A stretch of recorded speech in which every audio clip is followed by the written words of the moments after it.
تو مجھے خوشی یہ ہوتی ہے کہ جو ہم کہتے جا رہے تھے کہ پاکستان پچھلے 2 سال میں جس طرح کی ترقی کر رہا تھا، جس طرح کی اس کی جو گروتھ ریٹ ہے، یعنی جو یہ ثابت کرتا ہے کہ ملک میں کس طرح ملک کی دولت کتنی بڑھی جا رہی ہے، تو مجھے بڑی خوشی ہوتی ہے کہتے ہوئے کہ 2004-05 جب کہ مشرف کے دور میں بہت زیادہ باہر سے پیسہ آ رہا تھا، یاد رکھیں ہم ان کی جنگ لڑ رہے تھے اور اس وقت بڑا پیسہ پاکستان میں آ رہا تھا. یہ اس دور سب سے 2 سال وہ گزرے ہیں جس سب سے زیادہ ترقی ہوئی ہے. تو ہماری اکنامک سروے کہتی ہے کہ 5.74 ہمارے تیسرے سال میں اکنامک ہماری جو جی ڈی پی ہے، جو سالانہ دولت ہے، اس میں اضافہ ہوا، اور یہ آخری سال 5.97 پہ ہماری دولت میں اضافہ ہوا. پھر سے میں یہ کہہ دوں، یہ 2004-05 کے بعد سب سے وہ 2 ایسے سال ہیں جدھر سب سے زیادہ ہماری آمدنی میں اضافہ ہوا ہے، ہمارے آخری 2 سال. دوسری چیز یہ بڑی آپ کے لیے کہ ملک ترقی کیسے کرتا ہے. ملک ترقی تب کرتا ہے جب اس کے پاس پیسہ آتا ہے، جب اس کے پاس پیسہ آتا ہے خرچ کرنے کے لیے. تو پاکستان کی تاریخ میں سب سے زیادہ یہ اکنامک جو ہماری سروے کے فگرز کے مطابق ہمارا جو ریونیوز میں ٹیکس میں اضافہ ہوا وہ 6.1 ٹریلین یعنی 6,100 ارب روپیہ ہم نے ٹیکس اکٹھا کیا. پھر ہماری ایکسپورٹس جو تھی، دوسری طرح ملک میں اصل تو تب ملک کی دولت میں اضافہ ہوتا ہے جب اس کی ایکسپورٹس بڑھتی ہیں. تو یہ پاکستان کی تاریخ میں سب سے زیادہ ایکسپورٹس میں ہماری بڑھی ہیں 32 ارب ڈالر. اور یہ یاد رکھیں کہ پچھلے جو ہمارے آنے سے پہلے پچھلے 5 سال تقریباً وہیں کی وہیں رکی ہوئی تھی. تو ہمارے دور میں 32 ارب ڈالر کی ایکسپورٹس بڑھی. پھر ریمیٹنسز جو اوورسیز پاکستانی پیسہ بھیجتے ہیں، وہ پاکستان کی تاریخ میں سب سے زیادہ اضافہ ہوا، اور جو ریکارڈ ہوئی وہ تھی 31 ارب ڈالر. اس کا مطلب جو بیرون ملک پاکستانی تھے انہوں نے ہمارے اندر ان کو اعتماد تھا. وہ یہ دیکھ رہے تھے کہ یہاں عمران خان یہاں سے پیسہ باہر نہیں بھیج رہا، بڑے بڑے وہاں فلیٹس اور وہاں باہر کے ملکوں میں نہیں پیسہ انویسٹ کر رہا، لنڈن میں بڑے گھر نہیں دے رہا.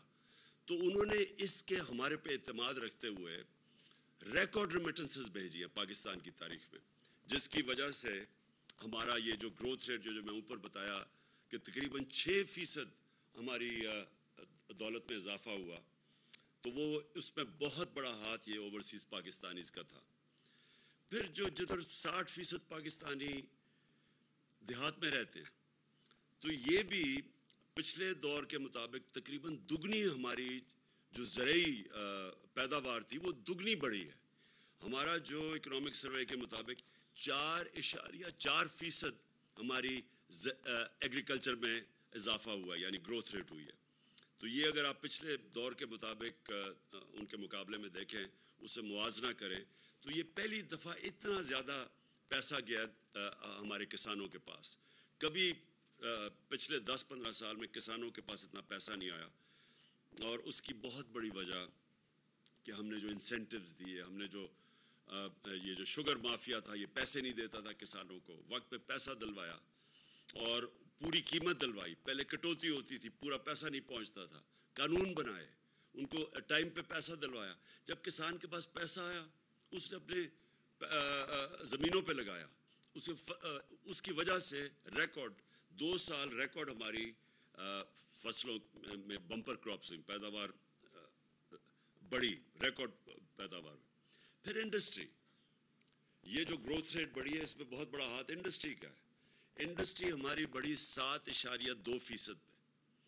اور جو لارج سکیل مینوفیکچرنگ ہے جس میں دولت میں بھی زیادہ اضافہ ملک میں ہوتا ہے اور جس جو روزگار بھی دیتا ہے، وہ لارج سکیل مینوفیکچر 10.4% اس پہ گروتھ ریٹ ہوئی. اور یہ بڑی دیر کے بعد انڈسٹری ہماری ریوائیو ہوئی. آپ کو پتہ ہونا چاہیے کہ جب ہم آئے تھے تو فیصل آباد میں ٹیکسٹائل انڈسٹری بند ہو رہی تھی. اپنی فیکٹریوں کو وہ ریل اسٹیٹ ہاؤسنگ پروجیکٹس بنا رہے تھے جب ہم آئے تھے، اور ٹیکسٹائل کی ریکارڈ ایکسپورٹس ہوئی. پھر جو سروسز سیکٹر ہے اس میں 6.2% پہ اضافہ ہوا. اور جب کہتے ہیں کہ جنہوں نے بہت بڑے قرضے لے لیے، ملک کو قرضوں میں ڈبو دیا، یہ میں آپ کو اب فگرز بتاتا ہوں کہ ہمارا جو debt G D P ratio ہے، جو نون لیگ چھوڑ کے گئی تھی 64% پہ، 64% پہ، وہی ہم نے مینٹین کیا. اور یہ یاد رکھیں کہ ہمیں جب ہماری انہوں نے جو قرضے لیے ہوئے تھے اس بیرونی قرضوں کے اوپر سود دینا پڑتا تھا. ان کے زمانے میں آدھا یہ سال کا ڈالرز ان کا سود پہ واپس جاتا تھا ڈیٹ ریپیمنٹ پہ، ہمارا دگنا تھا. اس کے باوجود ہماری debt G D P ratio وہ چینج نہیں ہوئی، 64% پہ رہی ہے. پھر جو اس کی وجہ سے جو روزگار ہے، ورلڈ بینک کی سروے ہے کہ سارے بر صغیر میں جس میں سب سے زیادہ روزگار پیدا ہوا اور پچھلی گورنمنٹ سے زیادہ، وہ ہمارے دور میں تھا. یعنی بے روزگاری سب سے زیادہ جو کم بے روزگاری تھی وہ پاکستان میں تھی بنسبت سارے ہندوستان کے بر صغیر میں. پھر ہم نے ڈیمز شروع کی. 50 سال کے بعد پہلی دفعہ پاکستان میں ڈیمز، بڑی ڈیمز بنائی گئی.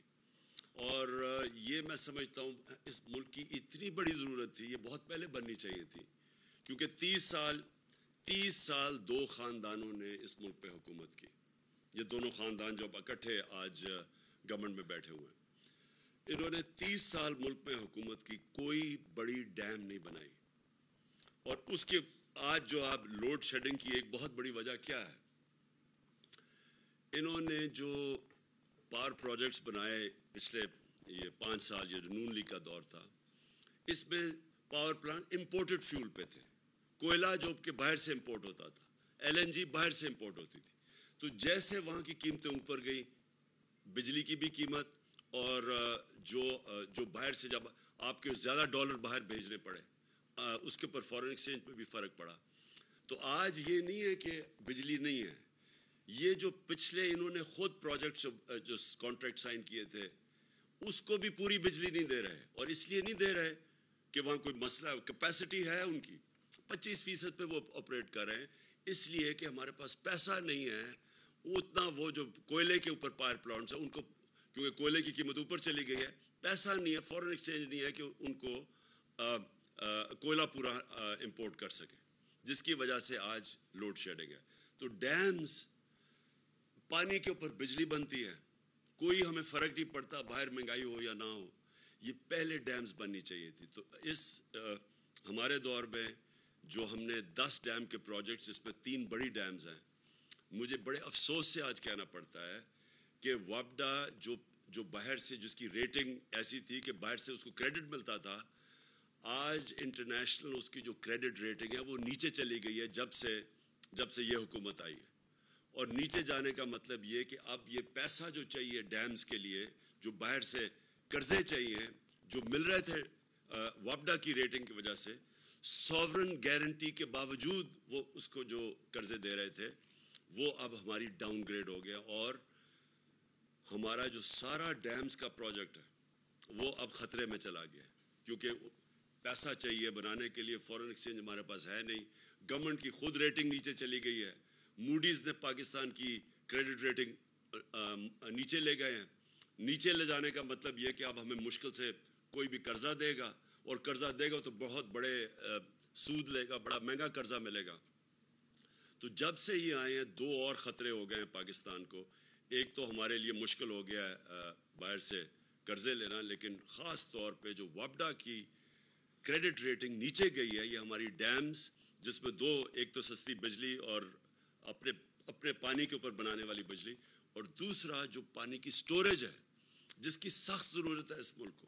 آج پانی کی قلت ہے، آج کسانوں سے پوچھے تو یہ اگر پروجیکٹس ان کی وجہ سے دگنی ہو جانی تھی ہماری پانی کی کیپیسٹی، ریزروائرز کی کیپیسٹی.